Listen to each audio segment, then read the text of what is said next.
12ই August রোজ সোমবার আমি poultry ডিমের আপডেট নিয়ে পিকে পোলট্রি চ্যানেল ত্রিপুরা থেকে নতুন একটি ভিডিও নিয়ে আপনাদের সামনে চলে আসলাম। ভারতের বিভিন্ন জায়গার পোলট্রি ডিমের দামের আপডেট হলো।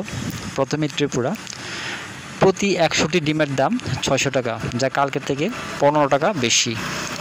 এছাড়া আহমেদাবাদ 480 টাকা, আজমির 475 টাকা, বড়ওয়ালা 465 টাকা, বেঙ্গালুরু 480 টাকা, বহরমপুর 510 টাকা, চেন্নাই 500 টাকা, চিত্তুর 493 টাকা, দিল্লি 490 টাকা, পূর্ব গোদাবরী 446 টাকা, হোসপেট 435 টাকা, হায়দ্রাবাদ 445 টাকা, জবলপুর 455 টাকা, কলকাতা 540 টাকা, লুধিয়ানা 451 টাকা, মুম্বাই 485 টাকা, নামাকাল 440 টাকা, পুনে 485 টাকা, রায়পুর 455 টাকা, সুরাট 490 টাকা, বিজয়ওয়াড়া 466 টাকা, বিজাং 475 টাকা, পশ্চিম গোদাবরী 446 টাকা, ওরাঙ্গাল 447 টাকা, এলাহাবাদ 490 টাকা, ভোপাল 480 টাকা, ইন্দোর 460 টাকা, কানপুর 490 টাকা,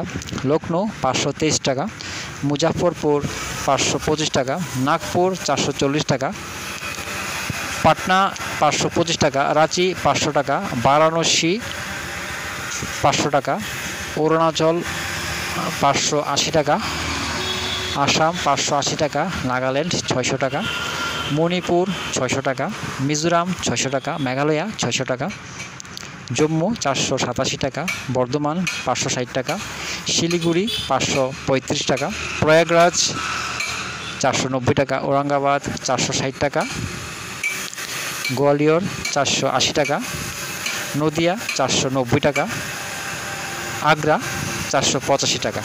দামেরই আপডেট 12ই আগস্ট পর্যন্ত। সবাই ভালো থাকবেন, সুস্থ থাকবেন।